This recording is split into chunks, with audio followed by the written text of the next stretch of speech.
할렐루야. 우리 앞뒤 좌우 인사합니다. 새해 복 많이 받으세요. 새해 건강하세요. 새해는 더욱 잘 믿읍시다. 할렐루야. 자, 오늘 제목 따라해봅니다. 은혜로 나아가는 교회. 은혜로 나아가는 교회. 오늘 히브리서 4장 16절 말씀 한 절인데요. 이 말씀이 올해 2026년도 새해 우리 유천교회의 표입니다.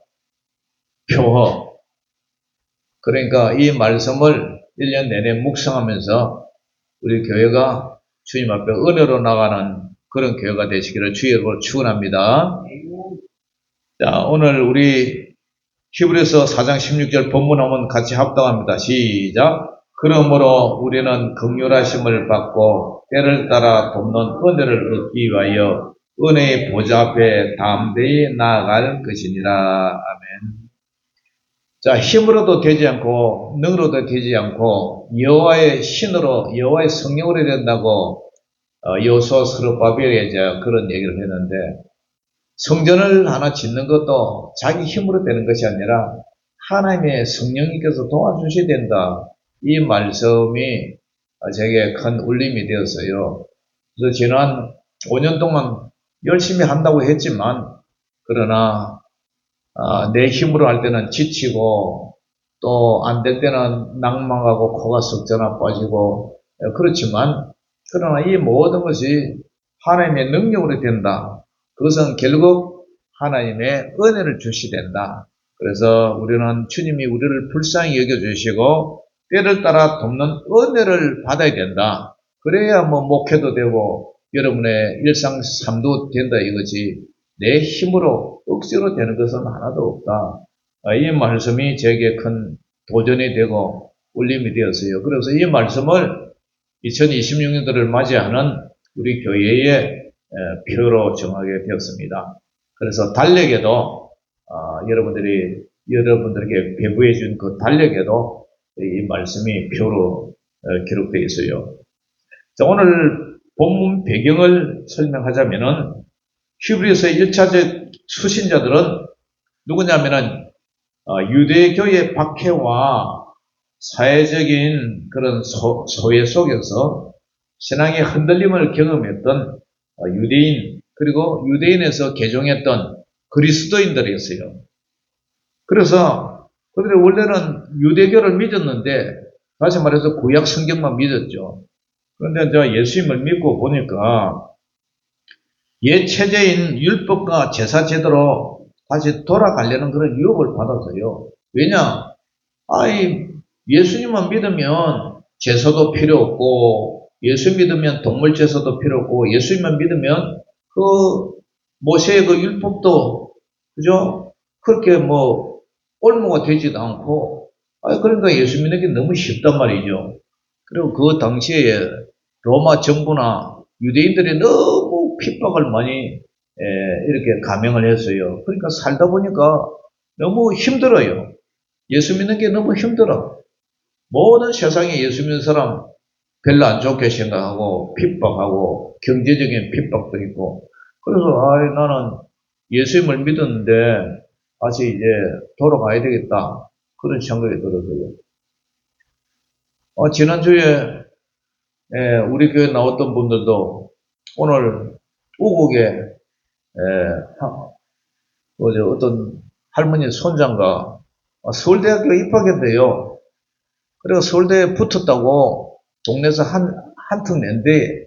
그래가지고 버스 불러다가 마을 사람들 전부 태워가지고 오늘 초계에 가서 한턱 낸다고 그거 따라간다는 거예요.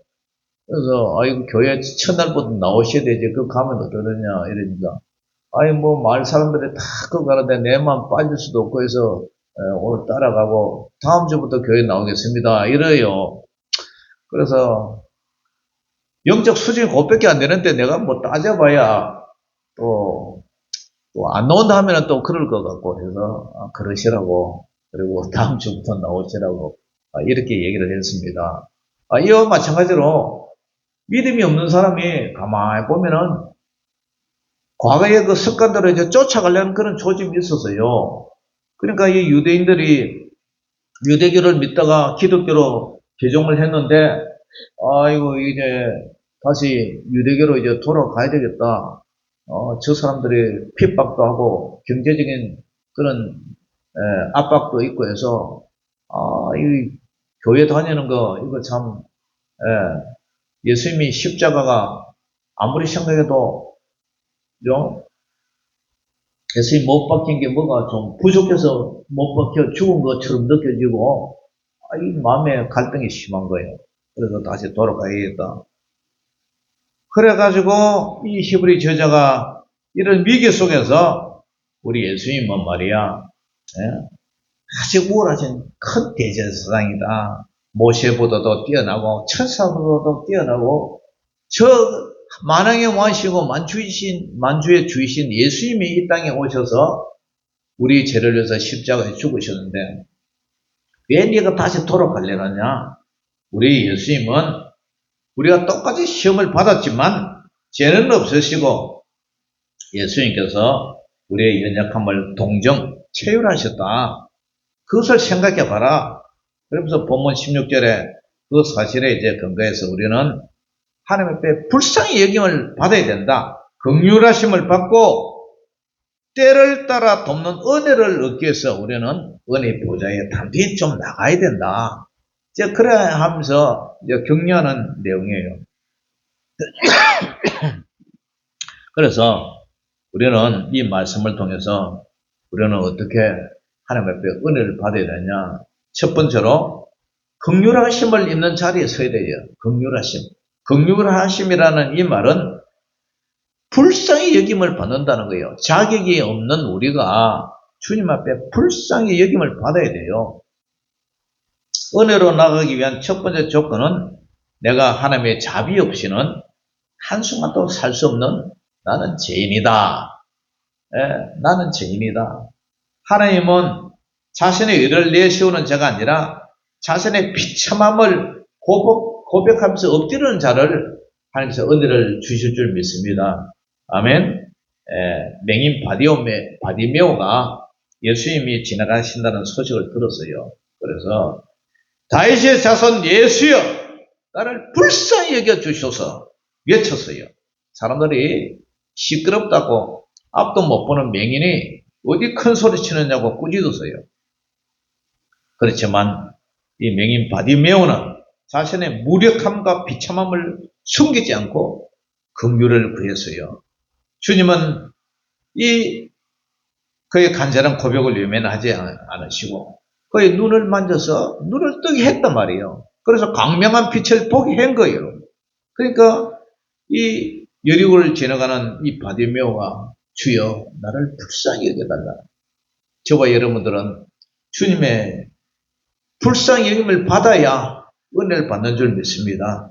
교만하고 그죠? 하나님 필요 없다 그런 사람 은혜 못 받아요. 바리새인은 자신의 행위를 자랑하면서 기도했어요. 하나님 나는 저 사람처럼 죄짓지 않고 11조 꼬박꼬박하고 나는 하나님 앞에 금식도 하고 자랑했어요. 그런데 세리는 감히 하늘을 우르르 보지도 못하고 가슴을 치면서 하나님이여 불쌍히 여겨주소서 나는 죄인으로서이다. 이렇게 기도했어요. 주님은 자신의 죄인됨을 인정하고 불쌍히 여겨달라고 구한 이 세리가 저 바리새인보다 더 어렵다고 인정을 해주죠.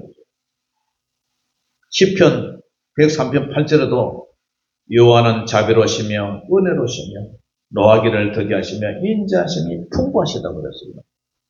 아무쪼록 저와 여러분들은 늘 주님 앞에 나와서 하나님 우리를 불쌍히 여주소서 긍휼히 여기심을 달라고 기도하는 그런 주님의 강구에 우리 주님께서는 돌아서서 불쌍히 여주시고 여러분들의 모든 필요를 채워주시고 여러분들에게 은혜를 내려주실 줄 믿으시기를 주의 이름으로 축원합니다.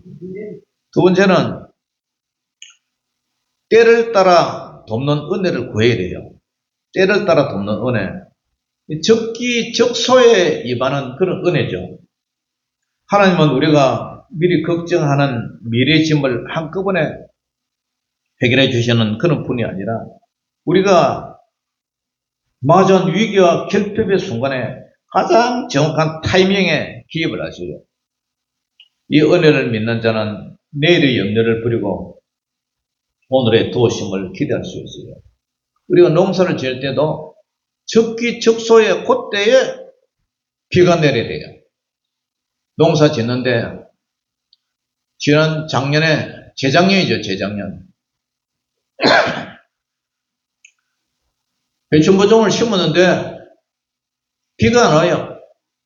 그래가지고 말라버렸어요. 그리고 또 다시 모종을 사다가 또 심었어요. 그 물을 부지런히 이제 떠다가 또 밭에 뿌려줍니다. 그래도 비가 안 와. 햇빛이 막 쨍쨍 내리치니까 비닐을 깔아놨는데 거기에 다 말라서 타 죽어버려요. 비가 와야 되는데 그때 딱 관종할 때 그때 비가 와야 돼요. 비가 안 와.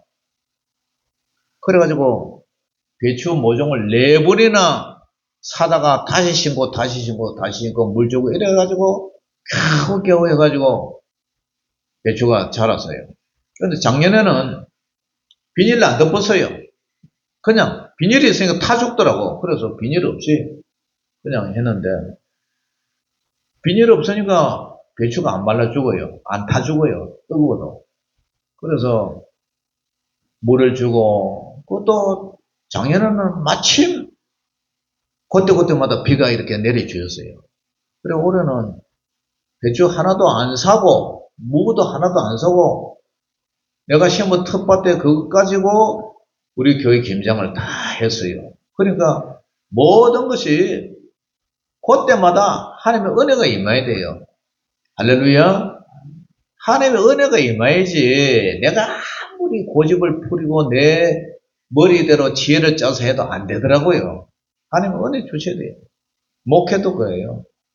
큰 목회하는 목사님들은 할아버지, 할머니, 아버지 때부터 목회를 하신 이런 분들이 자녀들 때도 수월하게 목회를 하는 것 같더라고요. 우리 신문한 것도 없이, 예,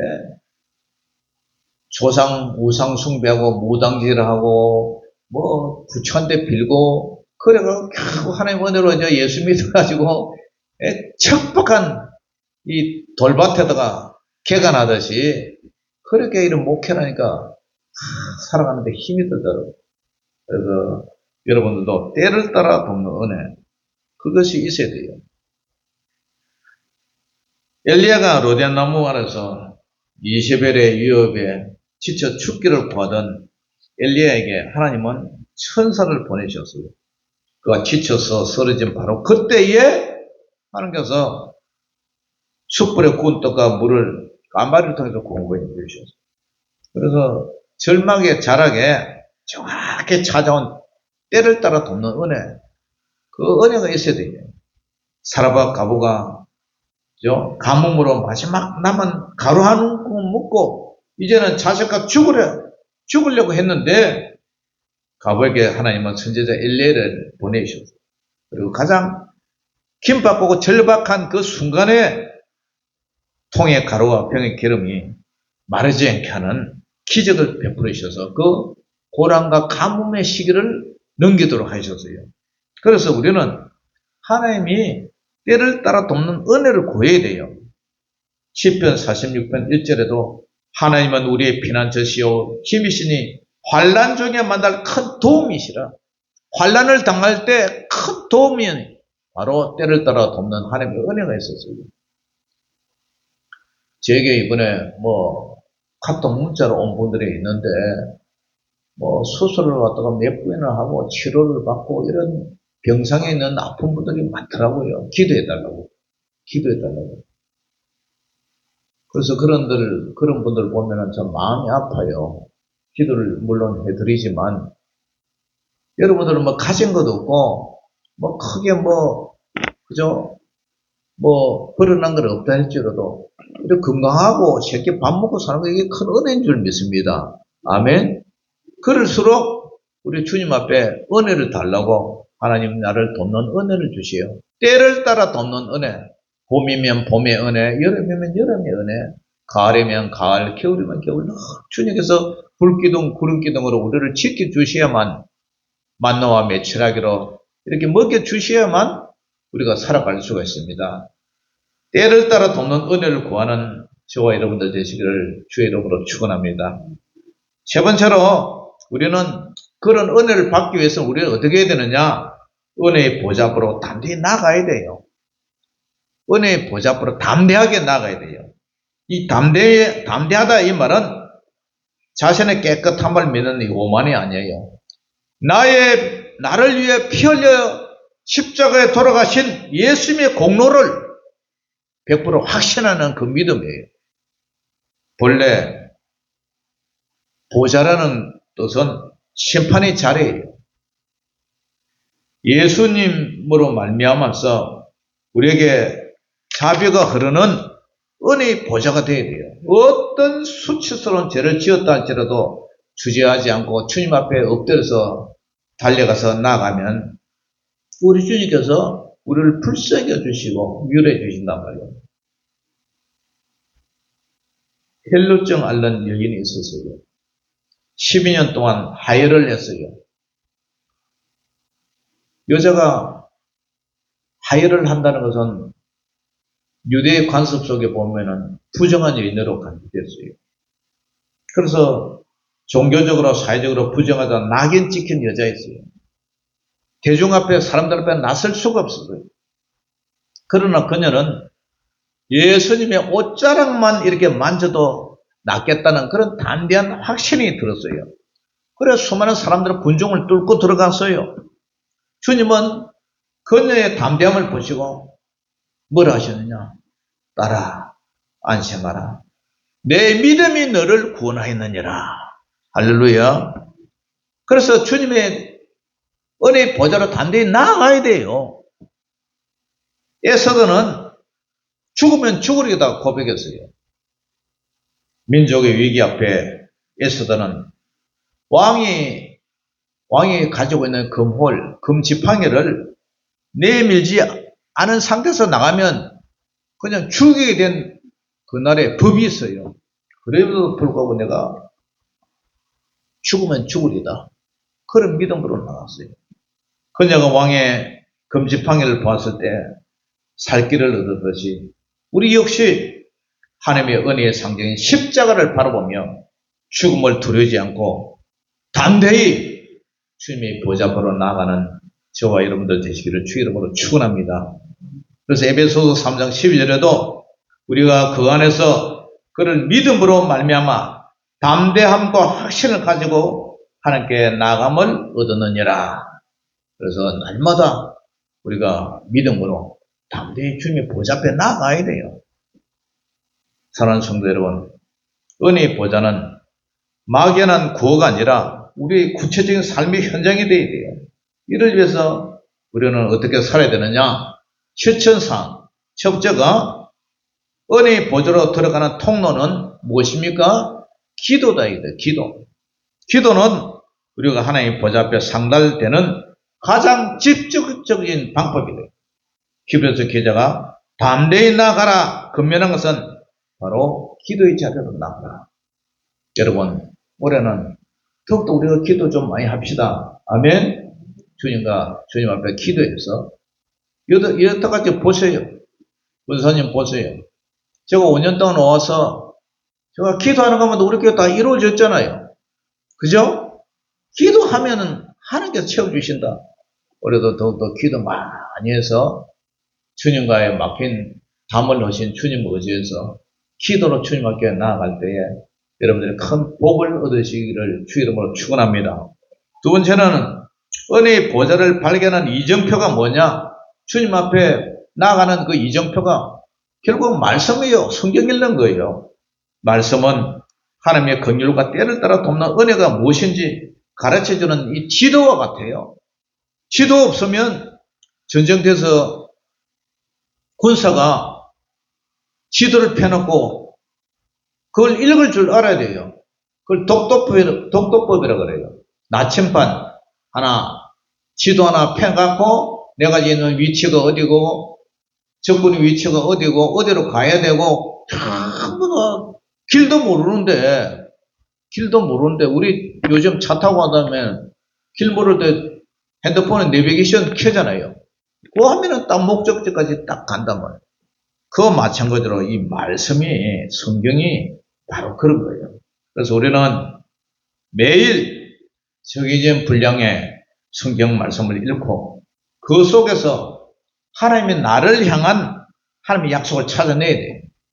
특별히 고난 중에 있을 때 나를 돕겠다고 하시는 말씀, 그 많은 로고스의 말씀 중에서 특별히 내한테 탁 가슴을 치는 아달이 되는 말씀, 그게 레마의 말씀이에요. 무엇이고 읽어갔던 그 수많은 말씀 중에서 특별히 나를 탁 울리는 그런 통하고 자복하는 그 말씀이었어요. 그게 레마의 말씀, 그 말씀을 붙잡아야 돼요. 그래서 우리는 날마다 은혜 보좌에 담대히 나가서 하나님의 말씀을 붙들어야 돼요. 그래서 매일 정해진 분량의 말씀을 읽고 묵상하는 저와 여러분들 되시기를 주 이름으로 축원합니다. 그 다음에 세 번째로 은혜 보좌를 경험하는 잔치가 뭐냐면은 예배 시간에 예배 시간. 이 목사님이 말씀을 준비하면서 하나님 앞에 예배를 지금 드리고 있는데 목사님이 묵상하고 준비한 이 말씀이 그냥 저 아래 동네 누구한테 하는 얘기라 그 얘기가 아니라 바로 오늘 나에게 하시는 말씀이에요. 예배는 공동체가 함께 은혜의 보좌 앞에 모여서 하나님의 영광을 대면하는 시간이에요. 홀로 나가는 은혜도 귀하지만 교회 공동체가 함께 드리는 이 예배 속에 임재하시는 하나님의 은혜는 더욱 강력해요. 그러니까 이 설교 말씀을 예배 시간에 이 예배를 통해서 이 설교 말씀이 나에게 하시는 말씀이다. 내게 하시는 주님의 말씀이다. 그런 믿음으로 들어야 돼요.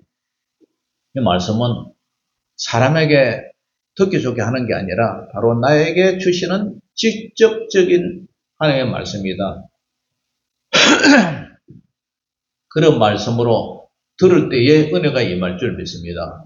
그러니까 길을 조금 세우고 시선이 가는데 마음이 따라가요. 눈을 감아보면 마음도 다쳐요. 그러니까 제가 자꾸 설교할 때는 저를 쳐다보라는 거예요. 목사님을 계속 유심히 쳐다보면서 딴 생각하지 말고 그 말씀은 나에게 하는 말씀이다. 그래 은혜가 임해요. 나중에 예배 끝나고 나서 집에 갈 때 오늘 목사님이 뭐 말씀하시지? 내가 뭐 들었지? 그러면 그거 안 돼요. 이 말씀이 정말 제 목사님 오늘 말씀이 일주일 내내 내 마음을 이렇게 귀에 자꾸 들리고 내 마음을 울리는 그런 여운이 남아 있어야 돼요. 그래야 그 말씀 붙잡고 여러분들이 일주일 동안 살아갈 것 아닙니까? 그죠? 그래서 올해는 첫 번째가 기도 열심히 하고 그 다음에 말씀 열심히 읽고 세 번째 예배를 정말 하나님 잘 드려야 돼요. 마음과 정성을 다 바쳐서. 그렇게 하면 하나님께서 우리가 때를 따라 돕는 은혜, 하나님께서 큰 은혜로 여러분들을 채워주실 줄 믿습니다. 사랑하는 성도 여러분, 2026년도 우리 교회는 은혜로 나가는 교회가 되어야 돼요. 내 지혜와 내 능력과 내 기술로 아무리 해도 하나님의 은혜 안 주고 농사 짓는 사람도 비를 안 내려주면 농사도 안 되고 아무것도 안 돼요. 하나님이 열어주셔야 돼요. 그래서 우리는 여전히 연약하고 부족하지만 우리 대제사장 되시는 예수님께서 이미 은혜의 보좌로 가는 길을 활짝 열어놓았어요. 우리를 불쌍히 여기시는 하나님의 긍휼을 믿고 가장 적절한 순간에 개입하시는 주님의 도움을 신뢰하면서 날마다 기도와 말씀과 은혜를 통해서 그분의 보좌 앞으로 담대히 달려가는 저와 여러분들 되시기를 주의 이름으로 축원합니다. 기도하겠습니다. 하나님 아버지 오늘 감사합니다. 2026년도 새 날이 밝은 지 이제 4일째입니다. 올 한 해도 하나님 뜻을 정하여 다니엘처럼 뜻을 정하여 매일 우리가 먹어야 할 새끼 식사 양처럼 우리도 영의 양식을 꼬박꼬박 섭취하게 하여 주시고 오늘 올 한 해도 성경을 나는 맷독을 해야 되겠다. 그런 강한 다짐을 가지고 우리가 하나님의 말씀을 읽게 하여 주시옵소서. 뿐만 아니라 은혜의 보좌로 나가는 통로는 기도라는 사실을 알고 날마다 아버지 작년보다는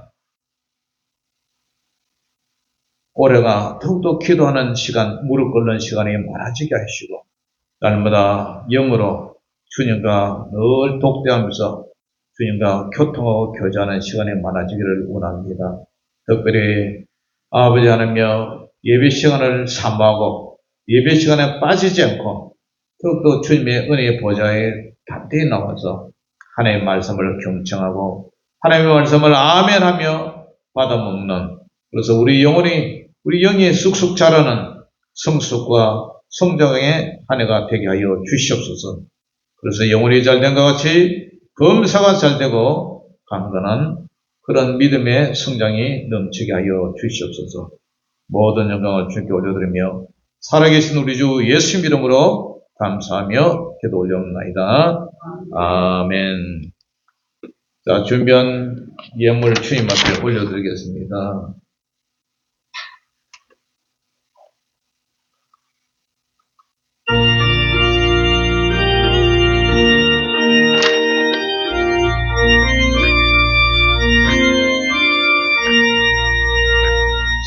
샘물과 같은 보혈은 주님의 피로다.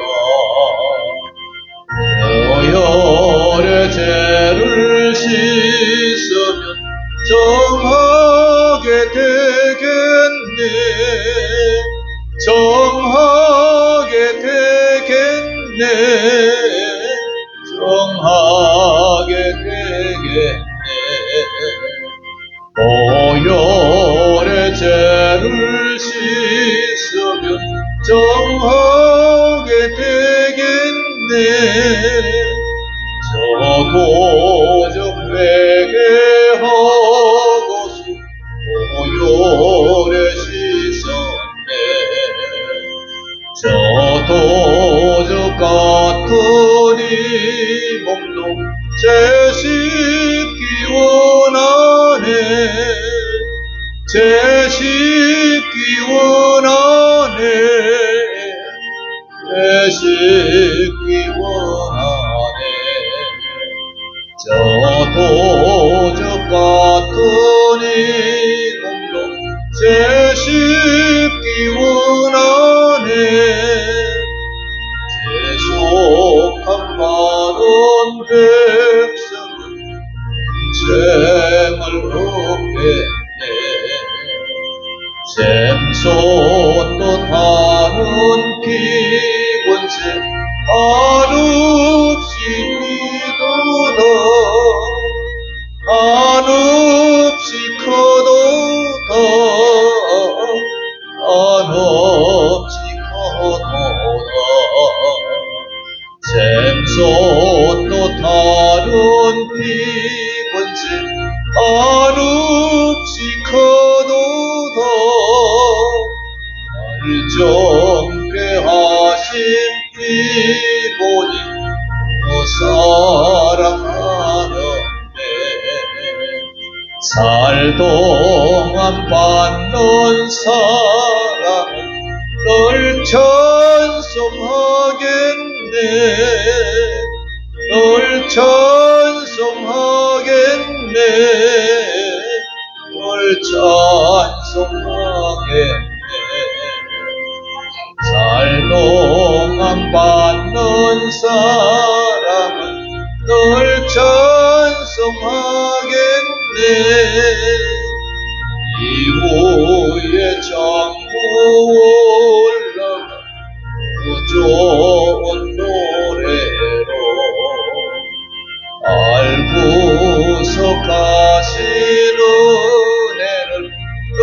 찬송하겠네.